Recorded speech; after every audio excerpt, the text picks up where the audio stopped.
secara pribadi saya punya tim media yang produk konten, mungkin juga berita. Kalau konten-konten biasanya kita share lewat media sosial ya.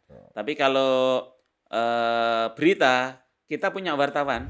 Apakah ada upaya bagaimana menyatukan insan pers, intinya adalah bagaimana mereka bisa sama rata dan sama rasa dalam memberitakan? Dengan insan pers, dengan media itu saya pikir mereka ada komitmen bersama ya.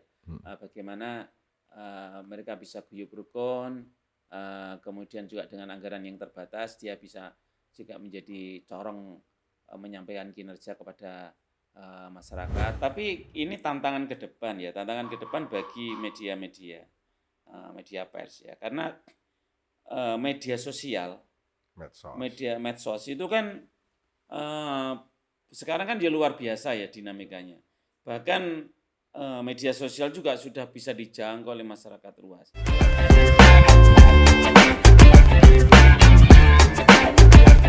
Assalamualaikum warahmatullahi wabarakatuh. Waalaikumsalam. Empower dan seluruh warga masyarakat Provinsi Jawa Timur.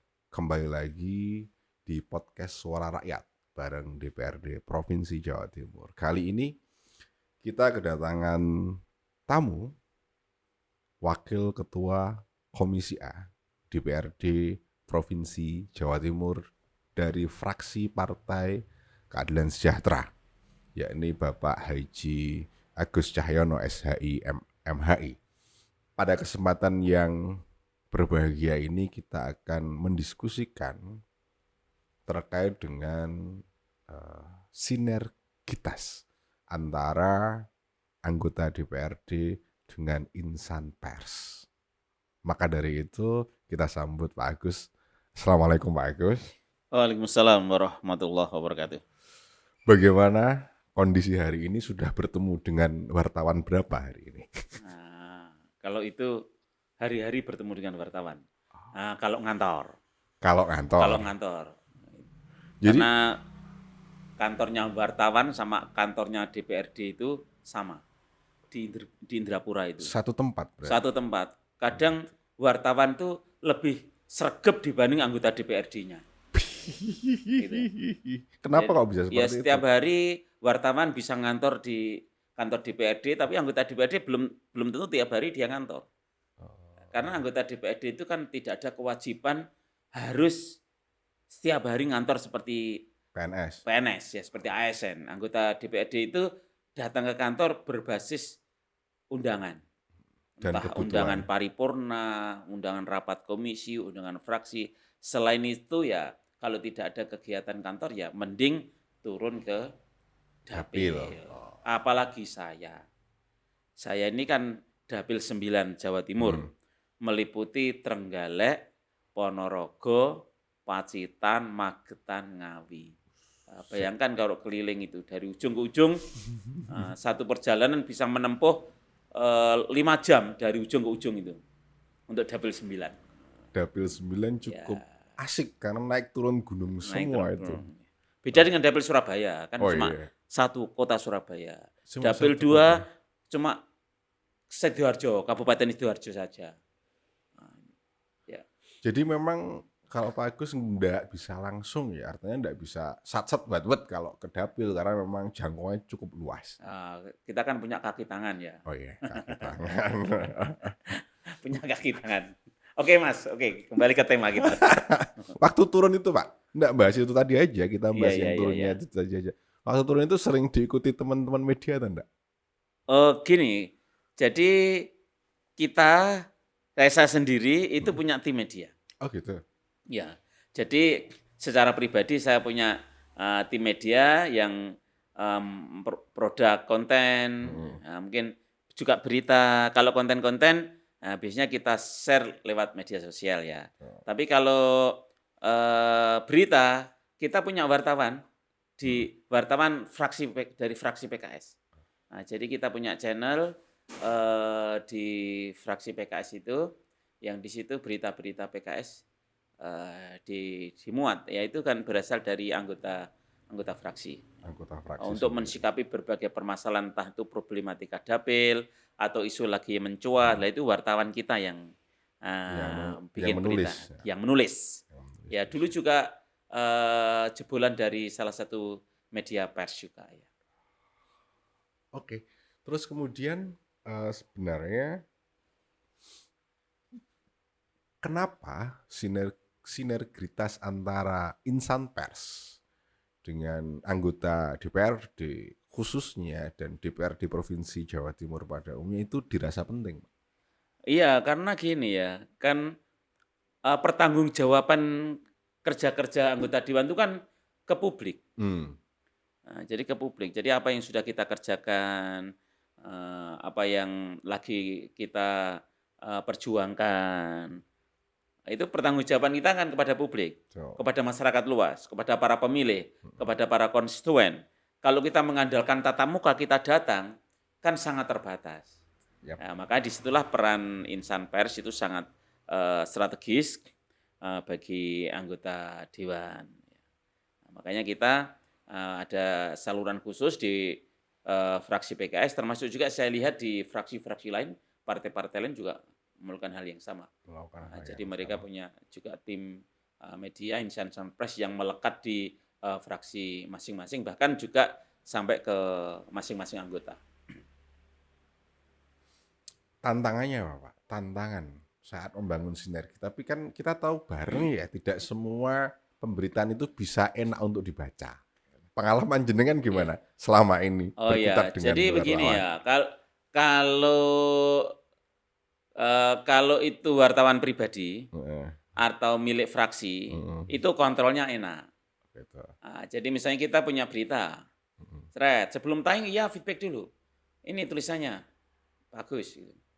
Oh, oke masuk selesai. Upload itu. Upload. Lah ini selain itu kan lembaga DPRD itu Heeh. juga eh, punya mitra para wartawan, bahkan terkumpul di Pokja Indrapura. Pokja Indrapura. Pokja Indrapura, dan itu memang kita di sekretariat DPRD ada anggaran khusus untuk bisa juga istilahnya untuk pemberitaan ya, Hmm. untuk menyampaikan agenda-agenda DPRD, termasuk juga apa isu-isu yang lagi berkembang di DPRD, dan itu sumber beritanya kan juga dari person-person, DPRD. dari anggota dewan 120 orang itu. Lah, kadang-kadang begini, kita mensikapi salah satu isu, Heeh. merespon, komentar ya. Lah itu kadang-kadang kita dapati ya, ada yang bagus tulisannya, sesuai dengan harapan kita dan sesuai apa yang Ada hendak kita sampaikan kepada publik. Tapi kadang-kadang juga ada yang tulisannya itu nggak fokus ya. Nggak dipelintir fokus. Kita pengen lurus ke depan, ternyata tulisannya nyamping kiri. kiri. Apalagi balik kiri, kacau lagi itu sudah. Lah itu nggak tahu ya. Kan kita nggak, kalau sama teman-teman insan pers dengan media-media yang tidak terikat kelembagaan dengan DPRD. yang dengan praksi ya, dengan kita Nah, pribadi, kan tidak ada konfirmasi dulu sebelum mereka langsung upload kan gitu. Jadi kadang-kadang apa yang diberitakan itu tidak sesuai dengan apa yang pesan yang kita sampaikan, dan itu tidak saya saja. hampir semua ya. Kemarin saya ketemu dengan salah satu teman dari fraksi lain. Heeh. Saya lihat itu dia lagi lagi sedikit ya ngomong agak keras lah. Keren. Karena apa? Ya salah fokus, salah tulis. Yang itu kan repot ya, ketika mengomentari sesuatu kemudian tidak pas kan blunder. Hmm. Maunya kita mau branding diri, malah justru akhirnya dengan berita itu malah memojokkan. Nah itu kemarin curhatan salah satu teman ya, itu dari fraksi lain. Karena beberapa insan pers yang di Indrapura itu kan banyak ya, Heeh. dari media-media itu banyak. Ya mungkin jenengan kan terbiasa juga ya Mas ya, sama teman-teman wartawan, insan pers. Itu mereka itu ada yang level-level senior, junior itu memang ada gitu ya. Kalau kita ngomong senior junior, Hmm. ukurannya masuknya Pak. Oh gitu. Tapi sama seperti pekerjaan-pekerjaan lain yang Oh. ada di Indonesia, itu sebenarnya karena mau ndak mau, kalau jurnalis, tulisan jurnalis kan memang ada kaidahnya, ada aturannya. Hmm. Tapi profesi wartawan itu kan lagi-lagi sama seperti pengacara, profesi. Oh, Oke ya. profesi ya. Kalau itu sudah disebut profesi, Hmm. itu ada standar khususnya memang. Oh, berarti ada sertifikasi dong? Iya, makanya Oh, sertifikasi coba profesi. cerita sedikit ya. Nanti saya biar agak kenal sama mereka itu. Jadi gini, Pak Agus, kalau kita ngomong sertifikasi sertifikasi profesi, kalau kita ngomong di pendamping masyarakat aja, di advokasi, itu ada sertifikasi untuk pendamping desa, ada sertifikasi untuk pendamping yang bersumber dari NGO, itu standarisasi untuk advokasi. Itu satu. Kemudian untuk profesi sipil, teknik sipil arsitektur, itu ada SKA-nya sendiri-sendiri. Ini adalah bangunan gedung, ini bangunan tingkat, ini bangunan air. Pun daripada itu sama seperti wartawan. Wartawan atau insan pers itu yang memang tersertifikasi profesi, ada namanya LS atau lembaga sertifikasi. Syaratnya LS adalah dia adalah sebuah lembaga yang kemudian berhak melakukan sertifikasi dan diakreditasi oleh yang namanya Komite Akreditasi Nasional. Tapi yang saya tahu, saya kenal dengan 2 lembaga yang bisa melakukan sertifikasi. Yang pertama ada satu Dewan Pers, yang kedua adalah BNSP. Di 2 lembaga ini yang kita ketahui ada 3 jenis, Pak. Ada 3 jenis sertifikasi untuk profesi wartawan. Yang pertama adalah muda, yang kedua yang di atasnya adalah madya, kemudian utama. Nah, permasalahannya, kalau jenengan tanya saya, Mas, data kira-kira yang sudah sertifikasi itu berapa, jenengan kontak ke BNSP atau Dewan Pers saja. Oke, ya. Oke, terima kasih. Tapi rata-rata memang karakternya pasti berbeda. Jenengan nanti akan bisa menemukan kenapa wartawan itu kok gini, kenapa wartawan itu gini. Kira-kira dia tersertifikasi atau tidak, ya wallahu a'lam. Nanti bisa jenengan tanyakan ke mereka. Kalau kita ngomong persoalan profesi, keprofesian. Nah, tapi saya gini kok, itu hanya kasus beberapa kecil aja sifatnya. Jadi tulisan mungkin kurang fokus gitu ya. Sebenarnya lebih kepada ini, ketika penggalan wawancara, mana yang menjadi inti pembicaraan dan tidak, itu aja kasusnya. Kadang ada kalanya hal yang bukan prinsip itu malah di blow up itu. Tapi itu kan ketika terjadi itu kan kita komunikasi. Tapi pada dasarnya tulisan-tulisan wartawan rata-rata juga enak itu. Emang enak untuk dibaca ya, termasuk saya punya wartawan di fraksi itu juga tulisan-tulisannya juga enak. Memang punya seni tersendiri ya. Menulis itu ada seni tersendiri. Karakter penulisan memang sangat bermacam-macam kalau kita ngomong tergantung karakter. Tergantung masing-masing wartawan punya sendiri-sendiri. Ya, ada yang straight, ada yang lugas, kemudian ada yang kemudian ada yang rata-rata memang straight sama lugas ya. Ada yang deep sampai datanya dalam. Ada satu lagi kemudian karakter yang agak susah, itu namanya jurnalisme sastrawi. Jadi nulisnya itu kayak cerita jadinya. Memang ada yang seperti itu, macam-macam tergantung nanti persnya seperti apa. Nah, terus Pak Agus, untuk menyingkapi atau mengantisipasi hal-hal yang kemudian terutama pemelintiran pernyataan dari insan pers itu seperti apa. Namun Pak Agus, sebelum jenengan jawab pertanyaan selanjutnya terkait bagaimana antisipasi untuk mencegah pemelintiran berita, kita ikuti yang mau lewat dulu.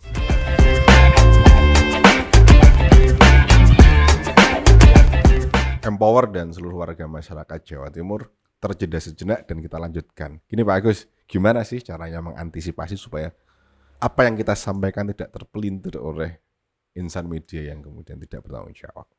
Kalau pengalaman pribadi, ketika pernah mengalami kasus semacam itu, saya hati-hati. Saya hati-hati. Jadi ketika saya wawancara, dimintai komentar sebuah kasus, saya sendiri yang harus hati-hati.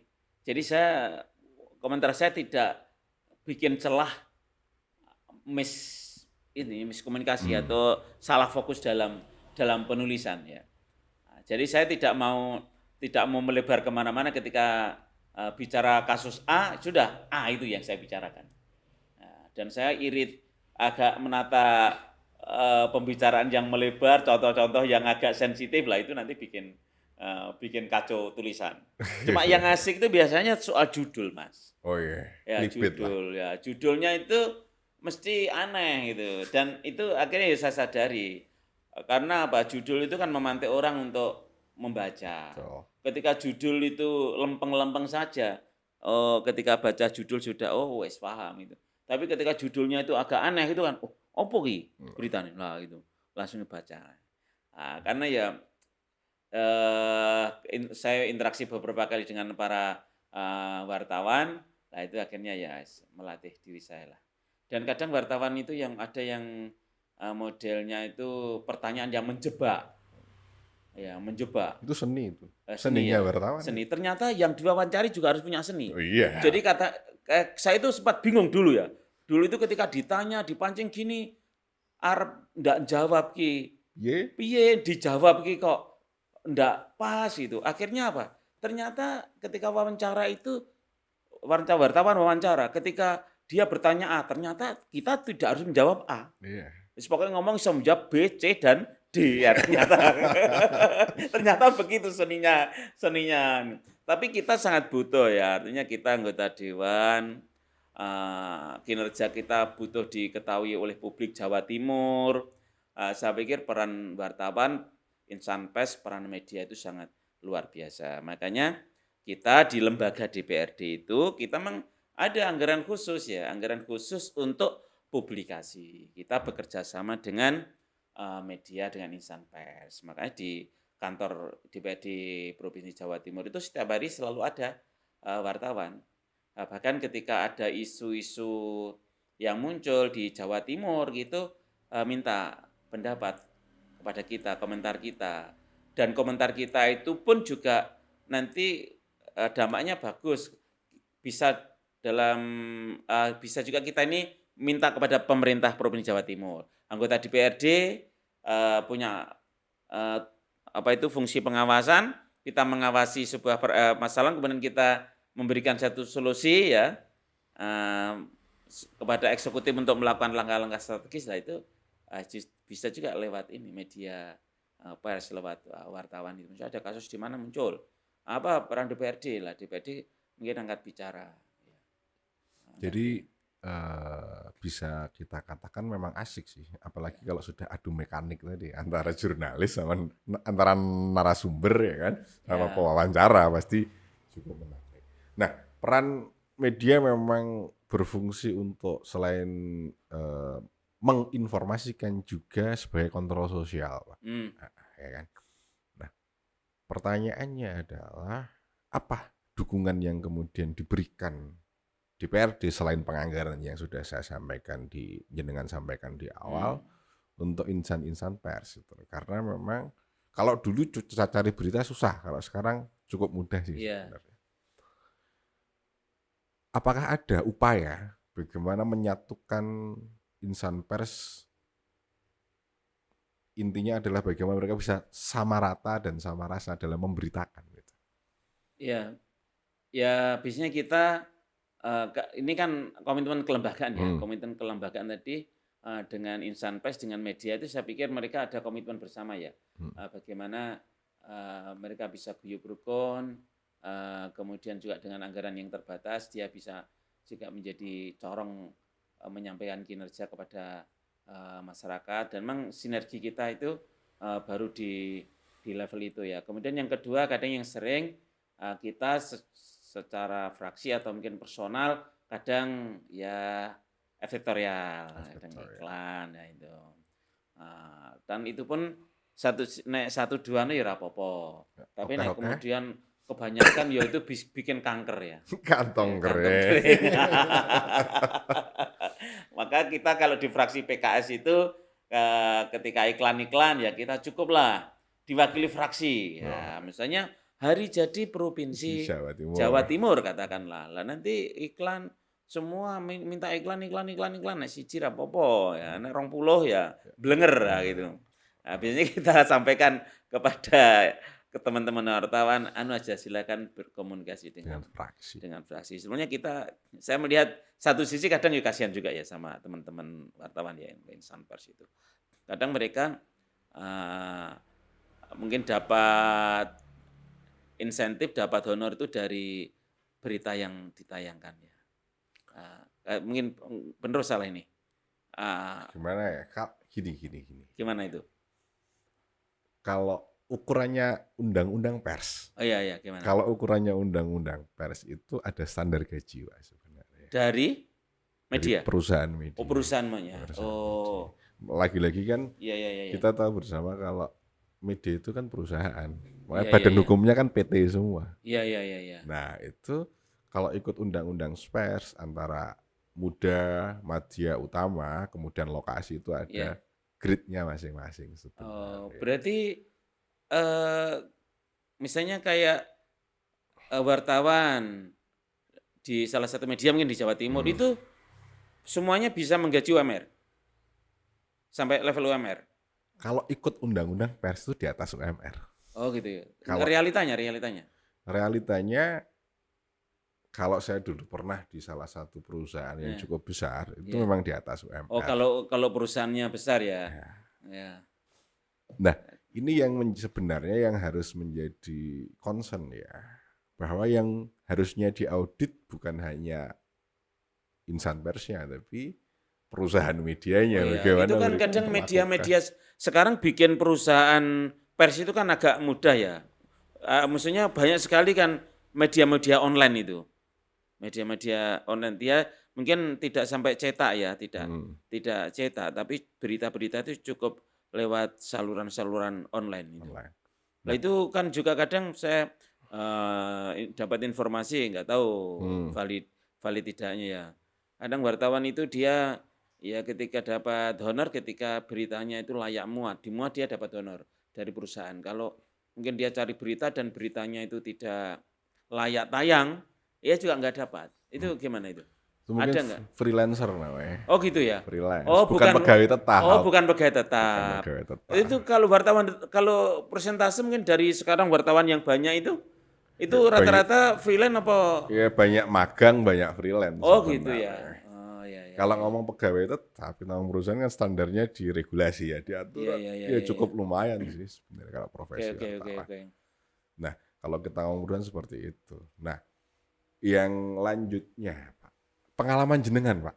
Iya. Pengalaman lucu menarik dengan para insan pers itu ada atau enggak?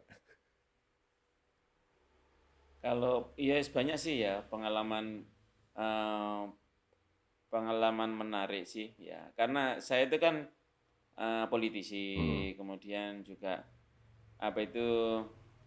butuh dikenal banyak orang. Nah, itu kadang-kadang yang menarik itu kadang iklan gratis gitu ya.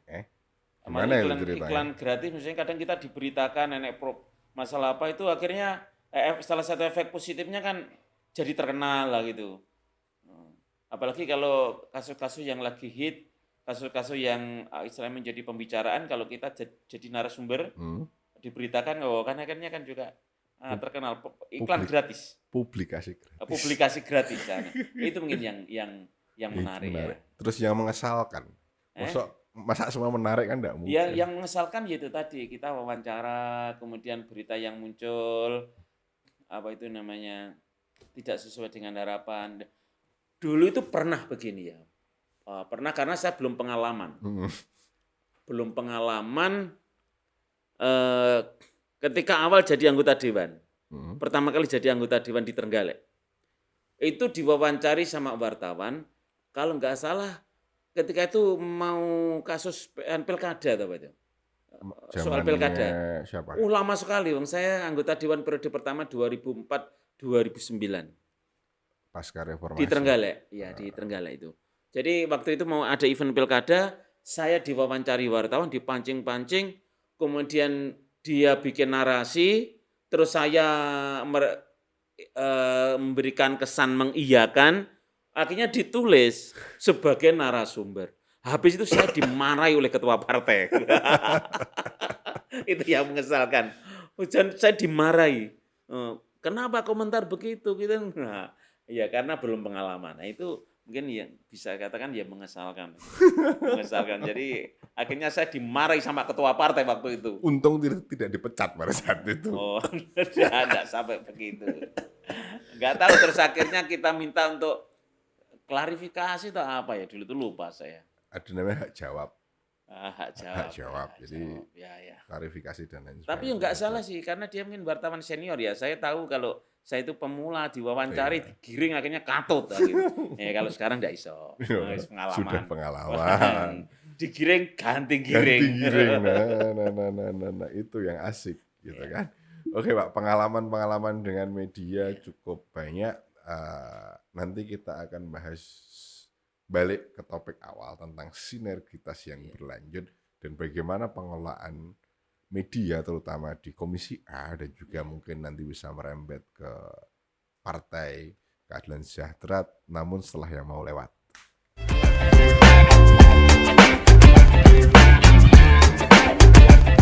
Empower dan seluruh warga masyarakat Jawa Timur kembali masih bareng dengan Pak Agus. Dan Pak Agus, sebenarnya menurut Pak Agus bagaimana peran insan pers atau jurnalis dalam upaya membantu DPRD provinsi dalam upaya pengawasan kebijakan yang dilakukan oleh pemerintah?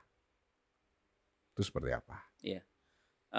Saya pikir itu tepat ketika wartawan, insan pers bersinergi dengan DPRD, karena salah satu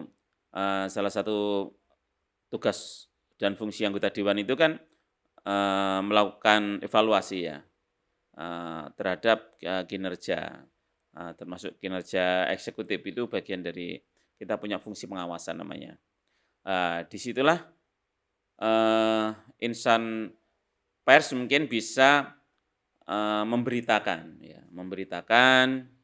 bahkan bisa juga menjadi fasilitator masyarakat dengan kita. Kalau misalnya wartawan menemukan sesuatu di lapangan yang kurang pas, atau wartawan dilapori oleh warga, kan bisa juga ia memberitakan narasumbernya warga ya. Tapi itu akan lebih menggigit, lebih punya power ketika kemudian permasalahan itu dibawa oleh wartawan kepada kita di DPRD, kemudian kita menjadi narasumbernya. Nah, itu akan lebih punya pengaruh ya, karena kita bisa mengawal, kita juga bisa meminta kepada pemerintah daerah untuk menyelesaikan permasalahan itu. Katakanlah misalnya ada keluhan warga soal jalan rusak, kemudian wartawan menulis, itu kan ya sah-sah saja ya, sah-sah saja. Oke, tapi ketika itu misalnya diinformasikan kepada kita memberikan apa itu namanya stressing, pengawasan, kemudian meminta kepada pemerintah daerah, entah lewat media atau bahkan kita bisa koordinasi langsung dengan dinas terkait, itu kan akan lebih punya power lah ya, punya power. Jadi kita bicara lewat media, itu justru nanti akan bisa ditindaklanjuti dengan cepat oleh pemerintah. Jadi memang itu apalagi kalau yang di Indrapura ya, di Indrapura itu kan ada semacam kontrak antara beberapa media, insan pers dengan lembaga DPRD. Itu bisa dimaksimalkan peran-peran pengawasan bersinergi antara DPRD dan para wartawan itu. Asalkan nanti jangan sampai ada kasus-kasus kayak istilahnya wartawan bodrek ya, melakukan pengawasan di lapangan, kemudian menemukan satu hal yang tidak pas, orang kok dikawal piye ben selesai, malah dijadikan objek. Nah, itu kan bahaya. Bahaya. Karena itu juga kadang-kadang adalah 1, 2 muncul semacam itu. Dan harapan saya ya wartawan itu ya profesional ya, menjadi mitra yang baik bagi pemerintah, bisa juga menyampaikan kritik ya nggak apa-apa. kritik yang membangun ya. Ada permasalahan, kita cari solusi yang terbaik ya. Tidak dijadikan objek, nah, itu harapan kita. Yang paling repot kalau jadikan objek sebenarnya. Tapi enggak mungkin Pak kalau enggak dijadikan objek itu tidak ada satu yang salah sih sebenarnya. Kalau lurus-lurus aja sih kayak aja di objek ya, juga maksudnya susah. objek tanda kutip ya. Oh, objek tanda kutip. Objek tanda kutip gitu ya. Ya makasih kalau kita sudah ngomong media, karena mau enggak mau masyarakat tidak akan mungkin bertatap muka langsung dengan para pejabat negara, bisanya lewat saluran-saluran yang ada, semisal ya online, cetak, TV, dan lain sebagainya. Dalam rangka itu Pak, apa yang ingin dicapai oleh Komisi A khususnya dan seluruh anggota DPRD Provinsi Jawa Timur pada saat bersinergi dengan insan pers? Ya, harapan kita, target kita ya kinerja kita ini tersosialisasikan dengan baik, seluas-luasnya untuk publik Jawa Timur. Nah, target kita di situ. Jadi capaian kinerja kita, termasuk progres kita, itu diberitakan, pesan kita nyampe kepada mayoritas masyarakat Jawa Timur. Kan itu target kita. Karena juga satu sisi lain, anggota dewan itu yang berkarir di politik pasti ingin mendapatkan citra yang baik di masyarakat ya. Nah, termasuk itu kan juga bagian daripada media. Ya, media termasuk juga persiapan kampanye juga kan. Karena orang kalau sekali terjun ke politik itu biasanya ya terus ya itu. Hari-harinya itu kalau sama media kan intinya kampanye juga kan. Dia mengenalkan dirinya, namanya dikenal oleh publik seluas-luasnya. Ya, saya yakin selain media-media yang profesional atau ada profesi di luar, setiap lembaga itu pasti punya saluran untuk publikasi masing-masing. Ya. Kita juga tahu bersama bahwa DPRD pasti punya saluran khusus untuk bagaimana mempublikasikan kegiatannya. Pun daripada itu juga dengan jenengan selaku anggota partai. Nah, pengolahan informasi di kepartaian itu seperti apa, Pak? Apakah profesional di pihak ketiga kan kepada perusahaan pers untuk kelola sendiri secara internal untuk kepentingan internal juga? Ya lebih kepada internal ya, di PKS itu sesekali berkomunikasi dengan media luar PKS mungkin untuk event-event tertentu. Tapi ini tantangan ke depan ya, bagi media pers ya, karena media sosial, media medsos itu kan sekarang kan dia luar biasa ya dinamikanya. Bahkan media sosial juga sudah bisa dijangkau oleh masyarakat luas. Nah, ini kan juga ancaman sebetulnya. Ketika sebuah pemberitaan, informasi itu sudah cukup disampaikan lewat sosmed, itu kan akhirnya peran pers ya, peran media online itu, media resmi profesional itu kan bisa semakin melemah. Kasusnya, contoh kasus di Jawa Barat. Itu kan saluran pribadinya, medsosnya Kang Deddy itu kan lebih dikenal oleh luas masyarakat daripada media resmi, pemprov tersendiri pemprov sendiri itu. Lah ini ketika anggota dewan juga mampu mengelola medsos pribadinya dengan baik ya, bisa jadi itu ke depan jadi ancaman juga. Nah, mungkin partai, anggota dewan atau itu mungkin tidak begitu kurang melirik kepada insan pers untuk publikasi beberapa informasi. Maka ya dari media-media profesional, media pers juga harus terus berbenah diri ya. Kan sekarang juga media-media sekarang kan punya banyak saluran juga kan ya. Punya media sosial juga, punya media cetak, ada saluran khusus untuk berita. Akhirnya kan begitu, ya. Akhirnya begitu, ya. Tapi memang perbedaannya antara berita yang kemudian muncul dari sipil, ya kan, masyarakat umum yang menulis itu kan hanya mengabarkan Iya, iya, iya. Muatannya juga beda, gaya penulisannya juga pasti Ya, berbeda. ya. Kan. Makanya seperti yang saya jenengan sampaikan di awal, memang kita butuh sertifikasi keahlian supaya memang standarisasi jurnalis itu biar menarik, jelas dan biar menarik. Ada loh tulisan-tulisan wartawan senior itu yang terus dinanti. Oh iya. Iya kan? Lah, harapan kita juga gitu nanti ketika wartawan-wartawan itu bagus penyajiannya, bahkan dia mungkin mewawancara, ketika melakukan wawancara itu bagus, tidak asal bertanya, itu kan bisa mengorek data dan sebagainya, sehingga beritanya itu menarik, dan itu saya pikir harus dimiliki oleh wartawan yang terutama yang ini ya, yang ngepost di Indrapura ya, yang ini ada komitmen dengan lembaga DPRD ya, sehingga apa itu namanya berita-berita yang muncul dari anggota dewan juga standar, diawali dari apa itu namanya tema wawancara, poin-poin wawancara. Jadi anggota dewan dipancing untuk bicara yang hal-hal yang strategis. Nah, itu yang penting sebenarnya. Oke. Hampir di akhir season, Pak Agus, apa pesan Pak Agus secara pribadi atau komisi kepada insan pers yang bertugas untuk menginformasikan apapun yang mereka temukan?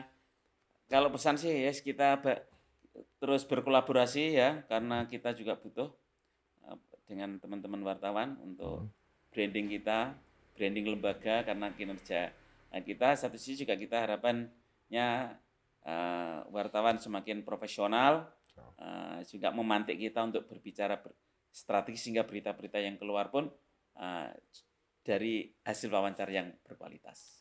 Baik, terima kasih Pak Agus.